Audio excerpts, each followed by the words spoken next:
17 septembre 2021 en Patagonie. Pachamama et 6 autres condors des Andes vont bientôt prendre leur tout premier envol. Oiseau sacré, messager entre les dieux et les hommes pour les Amérindiens, l'oiseau avait pourtant disparu de la région.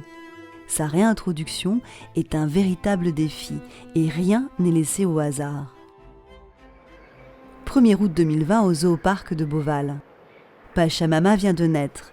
Presque invisible dans son nid, elle est farouchement défendue par ses 2 parents. Ils vont l'élever pendant 6 mois comme dans la nature.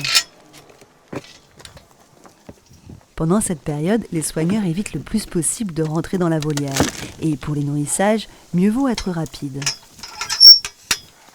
Là, il arrive, je ressors vite parce que sinon il va m'attaquer, comme il défend. Ça c'est le mâle. On rentre le moins possible, d'ailleurs déjà pour nous, pour notre sécurité, parce que ça fait très mal un condor quand ça pince. Le bébé ne connaîtra pas l'homme, et pour la réintroduction ça sera beaucoup mieux. Et si le petit est imprégné, si elle ne trouve pas à manger dans la nature, le premier homme qu'elle va voir, elle va aller le voir justement pour clémenter de la nourriture, quoi. Tandis que si elle ne connaît pas l'homme, eh ben, elle va se débrouiller par elle-même, elle va suivre les condors sauvages pour trouver à manger. Pachamama nous observe du fond de la volière. Elle a aujourd'hui 6 mois et doit partir en quarantaine avant son grand voyage pour l'Argentine. Ses parents nous offrent le spectacle d'une parade, de bon augure pour la suite. «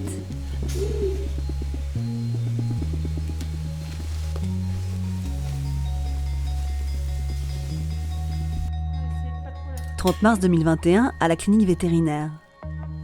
Pachamama est depuis 30 jours en quarantaine stricte. Elle doit subir des tests afin d'éliminer toute possibilité de transport de pathogènes en Argentine. Tu peux ramasser au moins ? Je ramasse.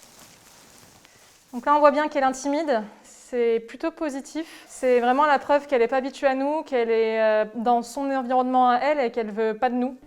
Depuis son arrivée en quarantaine, le jeune oiseau a beaucoup évolué.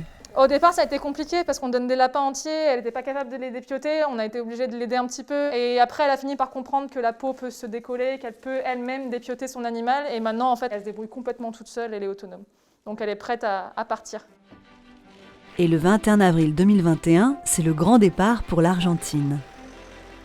Nous retrouvons Pachamama dans la Sierra Paéman le jour de sa réintroduction.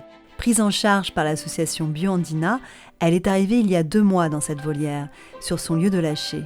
Pachamama, qui porte le numéro 74, est en contact avec 6 autres condors avec lesquels elle apprend les codes sociaux de son espèce. Ensemble, ils seront plus forts pour trouver de la nourriture ou choisir les bonnes zones de repos.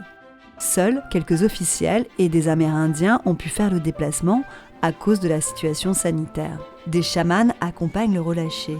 Pour les aider les premiers mois, de la nourriture sera déposée proche de la zone de relâché jusqu'à ce que les condors trouvent seuls leur alimentation. Pendant 4 mois, ils seront surveillés 12 heures tous les jours grâce à leur antenne GPS et télémétrique. Enfin, les oiseaux prennent leur envol. 64 condors ont été relâchés ici depuis le début du programme et déjà, des petits sont nés dans la nature.